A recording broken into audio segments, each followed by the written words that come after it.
After returning from a week-long international trip, I was pleasantly surprised to hear a call from my mother-in-law Linda.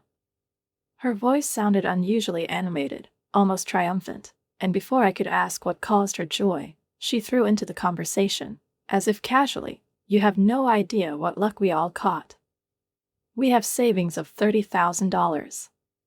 These words made me stop. For a second I thought it was just a misunderstanding, but then her joyful intonation turned into a stream of thanks.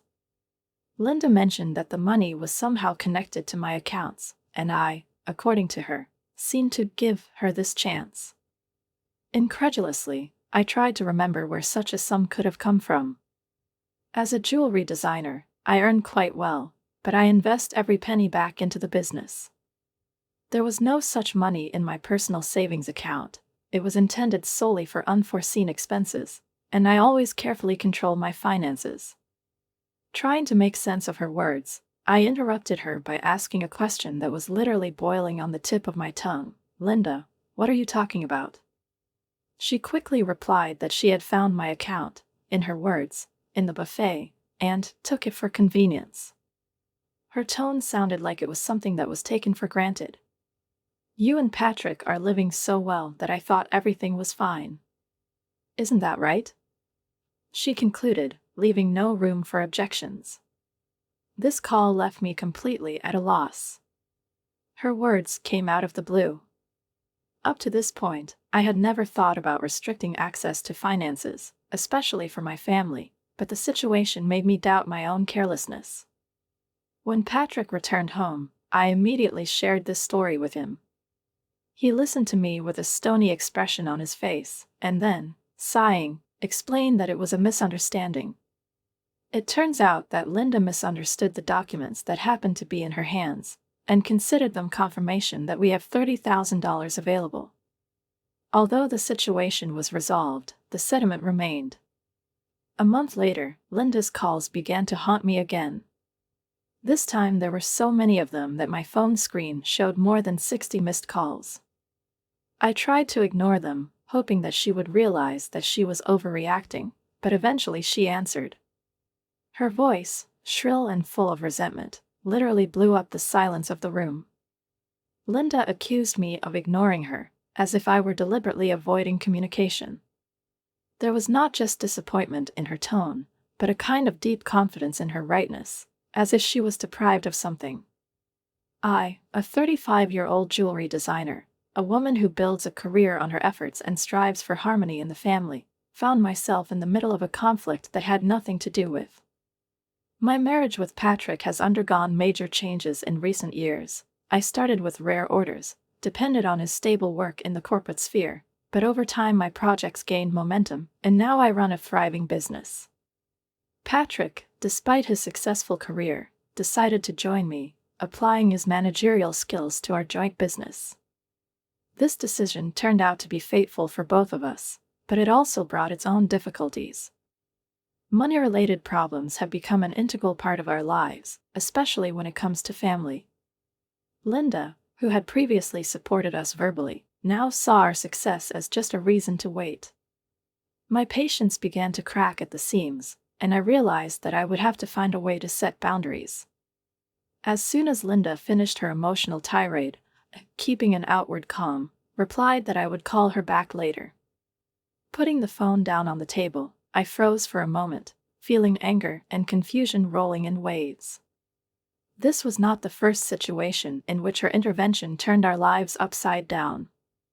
But for the first time, I felt that all this could turn into something more than just a misunderstanding. Patrick entered the room, holding a cup of coffee in his hands. His gaze immediately settled on my tense face. He sat down next to me, put the cup on the table and, taking my hand, asked, "Has Linda called again?" 60 times, Patrick, 60, I replied with noticeable bitterness. And all because she feels entitled to accuse me of ignoring. Although, in fact, she creates problems out of thin air. He lowered his head, rubbed his temples, as if he was going to say something important, but fell silent. I knew that look in his eyes. He always tried to smooth out the rough edges, especially when it came to his mother. Patrick, it's not a small thing anymore. She thinks we owe it to her. And this belief of hers is growing every day. He was silent for a long time, and then he said softly, "You're right. I need to talk to her. But it will be difficult." "Is it difficult?" I asked, barely able to contain my irritation. "Is it difficult for you to explain to your mother that we have our own boundaries, our own obligations?" "It's not that easy," he replied, and there was a note of weariness in his voice. "She raised me alone. It was hard for her. I can't just turn her down, you know?" This conversation was like a mirror of our marriage. We were both used to discussing problems, but when it came to family, our approaches were very different. I grew up in a family where boundaries were respected and help was not considered a duty. It was different for Patrick. Linda was not just his mother, she was his anchor, and he felt indebted to her in almost everything. I got up to pour myself a glass of water and tried to calm down. Thoughts were spinning in my head about how to explain to Linda that her expectations were beyond reasonable. But how to do this without destroying her relationship with her son? "You know, Patrick," I finally said, turning to him. "I understand why you want to help her. But if this continues, it will destroy not only our business, but also us." He looked up, and I saw a mixture of guilt and understanding in his eyes. "All right," he said, getting up. "I'll talk to her. But let's do it together. You're important to her too, and maybe she'll listen if she hears both of us." This suggestion took me by surprise. In the past, he always tried to sort things out on his own so that I wouldn't interfere. Maybe he finally realized that we are partners not only in business, but also in life. But somewhere deep inside, I knew that this conversation would be a test for us. The next day, Patrick and I went to Linda's. The path to her house, usually calm and even pleasant, felt like a road to battle today. My thoughts whirled through my head, each new argument overlapping the previous one. I tried to find words that could express everything: respect, but also firmness, understanding, but also boundaries. Patrick, sitting at the wheel, was silent. His hands were gripping the steering wheel tightly, and his eyes were fixed on the road. I could feel his tension. He had repeatedly said how difficult it was for him to stand up to his mother, even when her actions went beyond reason. Linda's house, small and cozy, stood in a quiet suburb. When we entered, she was already waiting for us. Her smile was wide, but there was expectation in her eyes, perhaps even a challenge. "Oh, finally. I already thought you'd completely forgotten me," she said, hugging Patrick and, noticeably cooler, me. We went into the living room. Linda offered tea, but I declined, deciding it was better to get straight to the point. Patrick also sat on the edge of the sofa, clearly not intending to prolong the visit. "Mom," he began without looking up. "We need to talk." Her face changed, her smile faded, and she crossed her arms over her chest. "To talk? Something happened?" "Yes," I replied, taking the floor. "Linda, you called me several times, and I realized that we need to discuss the boundaries related to finances." Her eyebrows shot up and she leaned forward as if in disbelief. "Boundaries? What other boundaries? We're a family.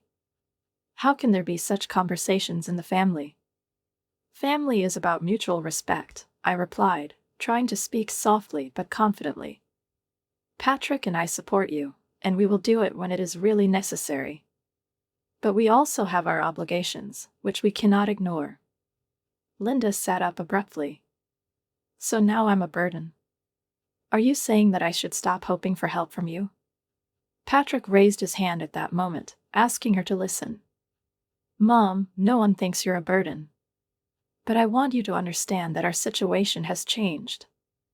We work together, we build a business, we have plans and expenses. Sometimes your expectations don't match up with our reality." She stared at him as if he were speaking an unfamiliar language. So I raised you alone for nothing?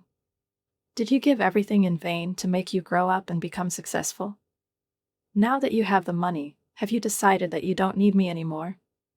Her voice was trembling, and I felt Patrick shrink. I need you, Mom, he replied softly.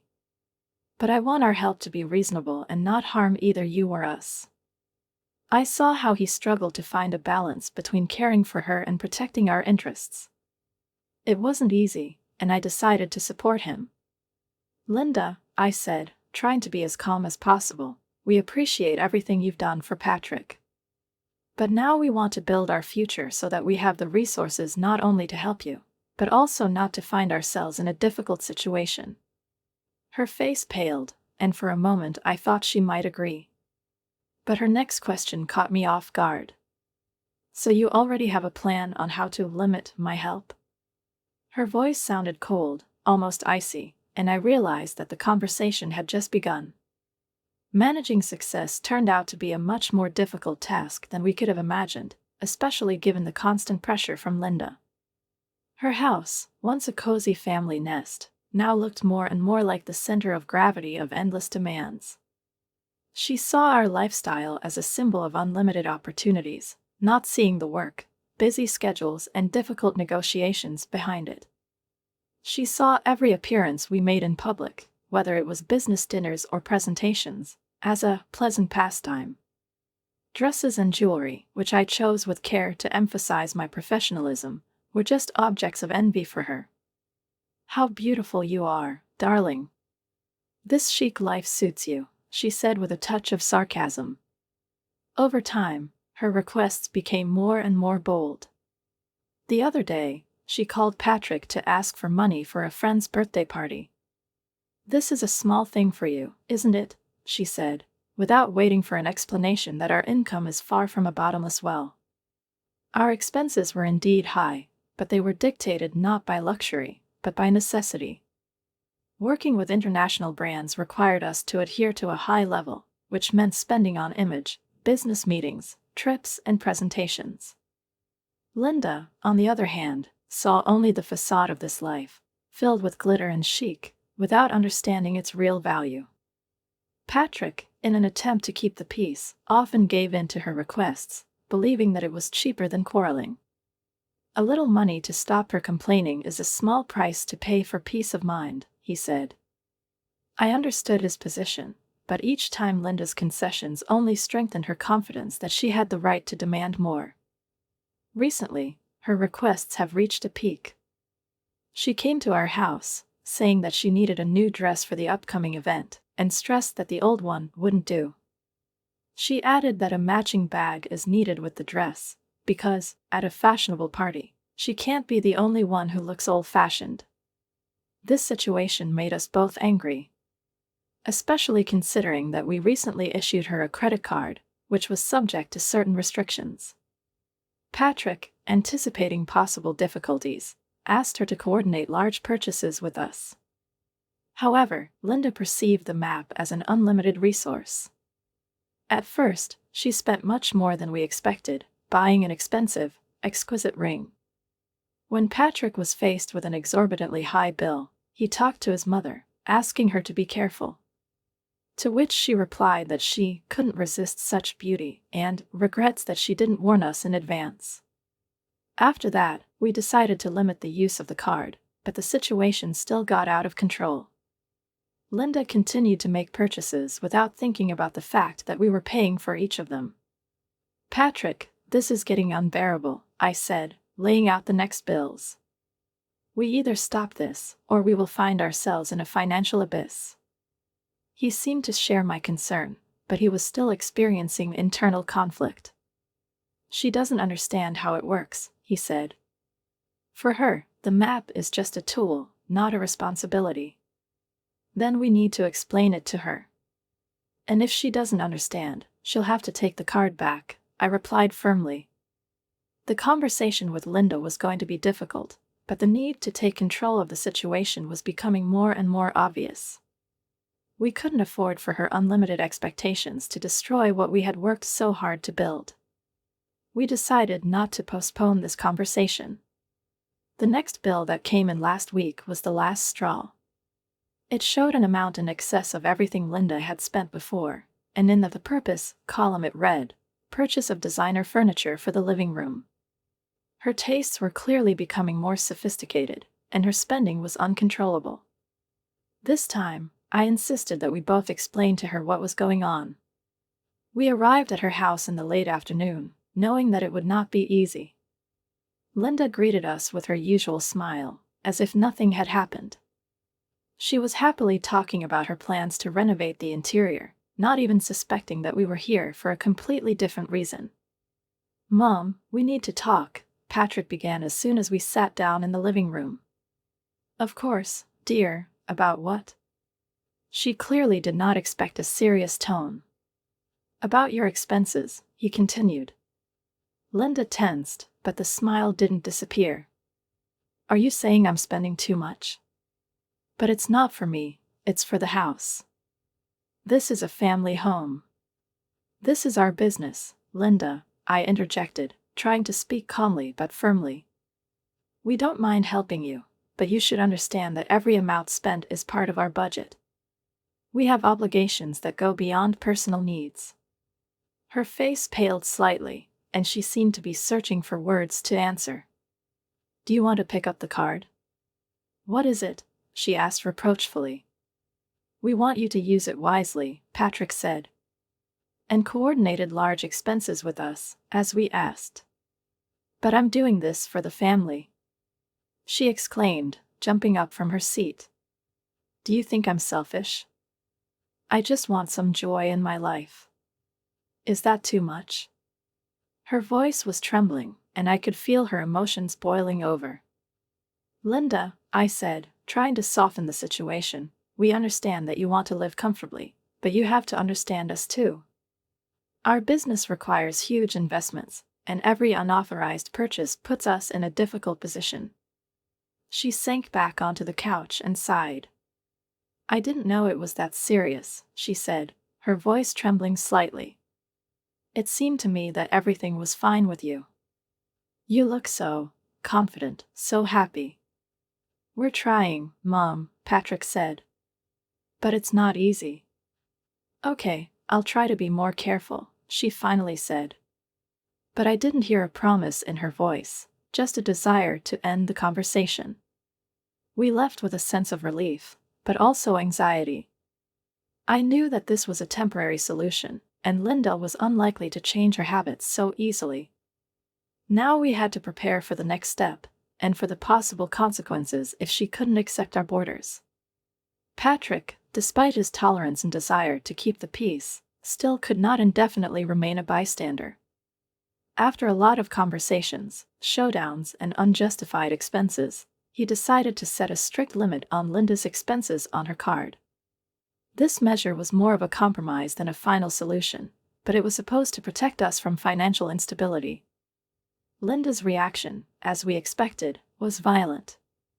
One day, late in the evening, she literally burst into our house. Her face was red with indignation, and her voice vibrated with indignation. "Why the hell can't I pay for my purchases?" she protested loudly, not bothering to greet him. Patrick, who had just completed an online meeting, glanced at me, and I realized that he was hoping that I would be able to defuse the situation. "Mom, let's talk calmly," he said, getting up from his chair. "We've already discussed this. You're spending more than we can afford." Linda threw her purse on the sofa and, with sparkling eyes, turned to him. "You two dress up, go to fancy restaurants, travel all over the world, and I can't even buy decent things? Why are you allowed, but I'm not?" I held back a sigh and tried to stay calm. "Linda, what you see is part of our job. Our meetings, presentations, and dinners are not entertainment. These are the commitments on which the success of our business depends." "A job? What is it?" she asked doubtfully. "How is what I do different? It's not fair that you live like this, and I have to limit myself." Her voice was full of resentment. Linda sincerely did not understand why her requests were perceived as a burden, while our business expenses seemed to her to be excesses. "We don't live in luxury," Patrick interjected. "Our expenses are a necessity to maintain a reputation and attract customers." Linda snorted, but didn't object. Her enthusiasm clearly waned when Patrick stressed that the limit on the card was not a punishment, but a precautionary measure. For a while after that, the situation seemed stable. Linda complained from time to time, but not as violently as before.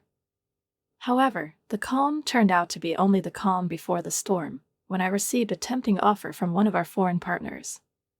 The company offered us to move part of the base abroad, providing access to new markets and the opportunity to strengthen our status. For me, as a designer, it was a chance to rise to a new level. Patrick saw this as an opportunity, too. His support has always been my mainstay, and now he assured me, "This is our chance, Mary. We have to use it." However, it was clear from the very beginning that the news would cause Linda a new wave of anxiety. And she really didn't keep me waiting. When we told her about the plans, her reaction was predictable, but no less exhausting. "So that's why you're doing all this?" she exclaimed, slapping the arms of her chair with her palms. "You want to leave me here, and you will live there like kings." "Mom," Patrick tried to explain, "this is not a vacation. It's a job. We're going to be very busy, and it's temporary." "Temporarily? What is it?" she asked, clearly not believing it. "And if you like it there? You'll just forget about me." Her words were both hurtful and exhausting. I understood that her fears were not unfounded, but they came from a wrong perception of our lives. "Linda," I said softly, "we plan to return as soon as our work is completed. This is not a permanent move." But she stubbornly refused to believe. "You say that, but I know you just want to get rid of me." Patrick rubbed his face with his hands, exhaling slowly, as if counting to 10 so as not to explode. "Okay," he said finally. "We can't take you with us. It's impossible. But how about we pay you for a week-long trip? You can come and see for yourself what we're doing." Her face lit up. "Are you serious? Will you pay for my flight and hotel?" "Yes, but you'll have to take care of the rest of the expenses," Patrick clarified. Linda thought for a moment, but then she smiled broadly. "That sounds fair," she said, standing up. "Okay, then I'll start planning." When she left, half happy, we both exhaled. However, I still had the feeling that this compromise had only temporarily postponed the inevitable. A few days later, when Patrick was completely immersed in arranging the move, Linda showed up at our house. I hadn't even finished my morning cup of coffee when her voice echoed through the room. "Hey, Mary, Patrick said you're going abroad, but I want to shop there too. Can you give me some money?" "What is it?" she asked, as if it were a simple household request, and not something out of the ordinary. I slowly put the cup down on the table, realizing that another argument was waiting for me. "What about the map Patrick gave you?" I asked, trying to keep my voice calm. Her face fell and she frowned slightly, clearly not expecting such a question. "Tell you what, Patrick took this card away from me the other day. He said I was spending too much." Her voice was full of resentment, and her tone was full of accusation. I sighed, realizing that Patrick had probably done the right thing, although now I would have to face the consequences. "I don't have that kind of money on hand either, Linda," I replied, keeping calm. "I can't give you money without Patrick's approval. Maybe you can talk to him?" Her eyes flashed. "It's useless to ask him, that's why I'm asking you," she insisted, raising her voice. Her desperation was noticeable, but I knew I couldn't give in. Another compromise would only make the situation worse. Linda, despite her irritation, still went on a trip. Patrick somehow managed to find a way to finance her trip, wanting to avoid another scandal. When she returned 10 days later, she called me, beaming with joy. "I'm back, Mary. It was so much fun." She started from the doorway. "You should have seen, sightseeing, dinners, adventures." She started talking about the trip with such enthusiasm that I barely had time to follow her words. "And I bought souvenirs," she added with a satisfied smile. "They didn't fit in my suitcase, so I sent them here." "It's nice," I replied, trying to sound neutral, although a slight unease was beginning to build inside. And then she dropped a phrase that made me tense up.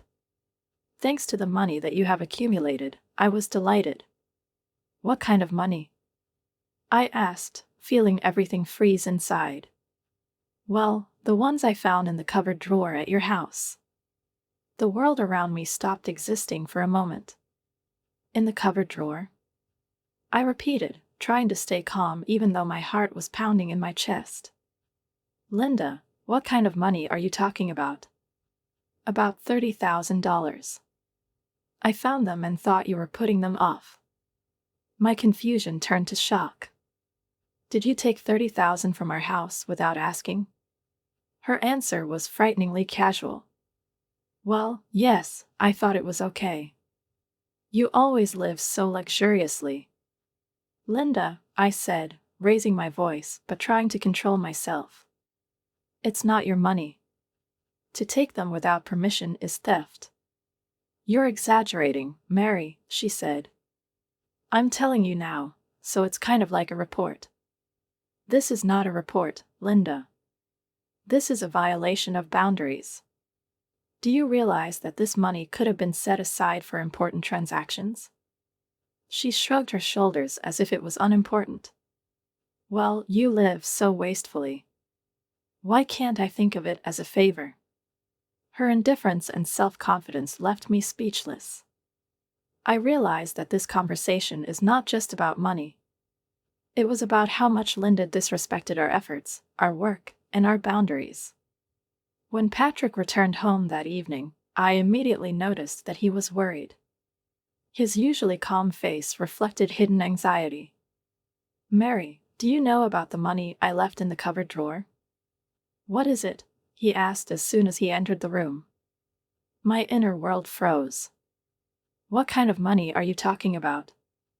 I replied, trying to stay calm, although I already guessed where this conversation was going. 15 days ago, I withdrew $30,000 from my bank account. I needed cash for an urgent payment, he explained. And now they're gone. I tensed, trying not to show my excitement. "Did you leave that amount at home?" "In the cupboard drawer?" I asked in disbelief. "It was careless, I know," he admitted, shaking his head. "But I had to keep everything handy." "Have you seen them?" And at that moment, like a flash of lightning, everything fell into place. Linda. Her enthusiastic stories about the trip, mentioning the accumulated money. It was the same $30,000. "Patrick, I think I know what happened," I began, feeling the muscles in my neck tighten. I told him about the conversation with Linda, her careless words about the money found. His face turned pale at first, then reddened. "Did she take them?" "Without permission?" His voice was shaking with anger. "That's right," I said. "She thought you wouldn't notice anything." Patrick sat down on the sofa, holding his head. "This money, it was meant to pay off her debts. Do you remember me saying that she got into credit card debt?" I nodded, remembering his story. "When I lowered the limit on her card, she started borrowing money from other sources," he continued.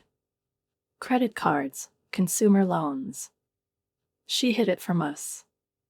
When I found out, I decided to withdraw money to pay off everything at once and bypass bank reports to avoid complications for our business." I was silent, stunned. "It was also a farewell gesture," he added. "We are going abroad, and I wanted to leave everything in order so that she would not face new problems." His explanation was logical, but I couldn't help but wonder how far Linda had gone in her actions. The situation seemed to be getting more complicated. Linda didn't seem to realize that her actions were undermining trust. She believed that she was entitled to any help, simply because she was a mother. A few days later, Linda called me, and her voice sounded like she was on edge. "Why aren't you answering my calls? I've called so many times." Her voice was trembling. "I'm sorry, Linda, I've been busy moving," I replied, trying to speak softly. "What happened?" "This is all too complicated," she almost whispered. "They demand payment every day. I can't take it anymore." "Have you tried to contact Patrick?" I asked, hoping she'd done it before calling me. "He seems to have blocked my calls," she admitted, and I could hear the desperation in her voice. "You're my only hope now, Mary. Please help me." I sighed, feeling the weight of her words. The situation was getting more complicated, and I realized that this time a simple conversation would not solve the problem. The financial chaos that Linda had driven herself into became a burden that could not be ignored, especially at the moment when we were preparing to move abroad and start a new stage in our lives. Every day brought new calls from creditors insistently demanding their money, and threatening letters about debt collection. It seemed that this storm had hit us at the most inopportune moment, mixing up all plans and filling our days with anxiety. I couldn't help but be surprised by Patrick's sharpness when he talked about his mother. Her debts, he said, were only the result of her irresponsibility. He believed that he gave her a chance to deal with this situation when he withdrew money to pay off debts, but she herself missed this chance, throwing everything to the wind for the sake of pleasure. The money was meant for her debts, he said when I told him about Linda's call. And instead she spent it on a trip. How can I trust her again? There was weariness and sadness in his voice, but also firmness. He wasn't ready to make concessions again, and although part of me wanted to convince him to help, I knew he was adamant about it. "She's your mother, Patrick," I said carefully. "Are you really ready to just leave her in this situation?" "She made her choice, Mary," he replied coldly. "We can't afford it anymore." It was a painful confession. Linda, despite all her mistakes, was Patrick's mother. But reality dictated its own rules. Our finances were at the limit due to the move and new obligations, and we could not afford to become her eternal support. I decided to follow Patrick's example and blocked her number, even though guilt plagued me.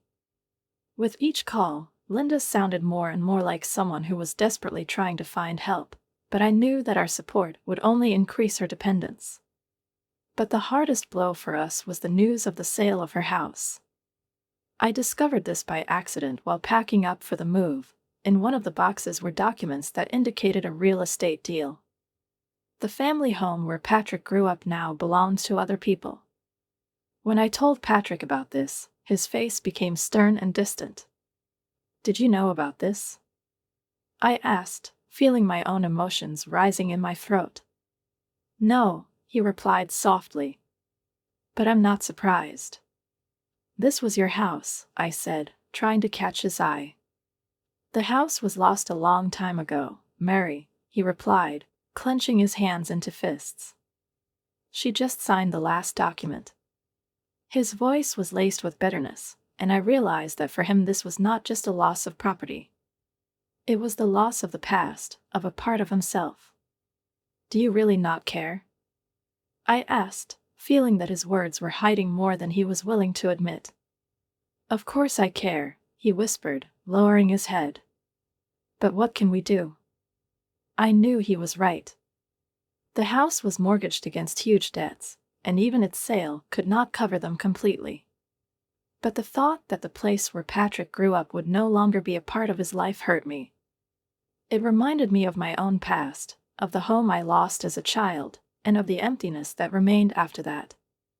We tried to focus on the future, on our new beginning, but the bittersweet feeling of loss still haunted us.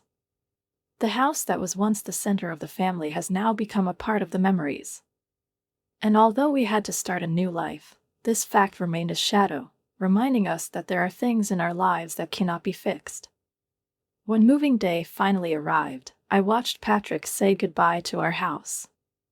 His gaze lingered on the front door a little longer than usual. He didn't say a word, but his silence said more than any words could express. Patrick silently felt the loss. The loss of the house, which was not just a building, but a symbol of stability and memories, was inexpressibly bitter for him. This place was his emotional refuge, where every crack in the wall, every creak of the floorboard reminded him of childhood, of the halcyon times before life became complicated. Now it was all gone, leaving behind a void that dragged along his memories and scraps of the past. Linda, in turn, was trying to adapt to the new reality. She moved into a modest apartment, completely different from her previous home. Comfort and spaciousness gave way to cramped rooms that seemed to squeeze her from all sides. Her life, once filled with carelessness and uncontrollable expenses, now consisted of strict restrictions. Part-time work helped to cover basic needs, but it was not satisfying. Linda faced problems that often come with age: fatigue, the inability to find a suitable job that would not be too physically exhausting, and the feeling that life is narrowing down to a limited range of opportunities. I had mixed feelings about her. On the one hand, I sympathized with her struggle. It was hard to see a man accustomed to financial freedom suddenly find himself in a world of austerity. But on the other hand, her current situation was a direct result of her actions, her inability to control her spending and listen to warnings. Life teaches us that actions have consequences, and Linda's case was a confirmation of this truth. Financial responsibility is a lesson that cannot be ignored, regardless of age. Meanwhile, our life in the new country was strikingly different from everything that had happened before. Moving abroad has given us a unique opportunity to bring our business to the international level. We were immersed in a new world, where every day brought a flurry of requests, offers of cooperation, and endless meetings. Our brand suddenly found itself in the spotlight. Emails and calls came from different parts of the world, each of which promised new horizons and incredible prospects. Patrick and I worked as a team, breathing new life into our business and striving to meet, if not exceed, the expectations of our partners. Each new offer had the potential to expand, and it was incredibly inspiring, but also extremely exhausting. We adapted to the demands of the new market, constantly searching for ideas and solutions to keep up the pace set by our new reality. Sometimes I found myself thinking that our life had become something like a marathon. We were moving forward all the time, but less and less often we looked back. The loss of Patrick's house and Linda's new life reminded us that any achievement has a price. At such moments, we found solace in the fact that we created our future with our own hands. Our successes were not an accident, and although the weight of the past still weighed on us, we knew that we were moving forward. Life taught us to adapt, and we tried to cope with its lessons, no matter how hard they were. Our days have turned into an endless whirlwind of negotiations, meetings, calls, and planning. Success inspires, but at the same time completely absorbs us, depriving us of the opportunity to stop and take a breath. Time zones change each other, like pages in a book that you read in a hurry, not noticing the details. We live as if in a fog, the line between day and night is blurred, time flows without pauses, capturing us in its ruthless rhythm. From the window of our apartment there is a breathtaking view of the city, immersed in neon lights that color the night sky in the colors of promises. This city is a symbol of our new stage, our new home. But beneath its brightness lies loneliness and anonymity, which stand in stark contrast to the quiet, familiar streets that we once called our haven. The complexity of our new life is both fascinating and frightening. Every morning starts with a new challenge, every night ends not with answers, but with even more questions. We eagerly rush into this new world, but we pay a high price for it. The dream of expanding our family, which we have cherished for so long, seems like a distant vision. It recedes into the background, obscured by waves of immediate demand and schedules that cannot be broken. Sometimes, late at night, Patrick and I talk about it, sharing our hopes, but each time we return to reality, realizing that we simply cannot afford the step yet. Patrick, who has taken on a huge burden of responsibility, from logistics to customer management, feels the tension more acutely than ever. We are partners not only in business, but also in life, and this imposes additional pressure. We both ask ourselves questions: what is more important to us? How to find a balance between professional ambitions and personal desires. I often stand at the window, looking at the lights of the night city, and think about which path we have chosen. Linda, with her struggles and difficulties, still occupies a place in my thoughts. Her story reminds me of how closely intertwined our elections and their consequences are. She is a living illustration of how our actions shape not only our lives, but also the lives of those around us. Every decision we make in this new chapter is a sacrifice. Every success is a step forward, but with it comes the realization that somewhere, perhaps, we are losing something. We are building not only a business, but also a legacy that remains with us. Sometimes it seems to me that we are tightrope walkers, balancing over an abyss, where one side of the rope is our ambitions, and the other is our relationship. One mistake, one wrong move, and we could lose it. But it is this tension that makes our life real. We live by feeling every second.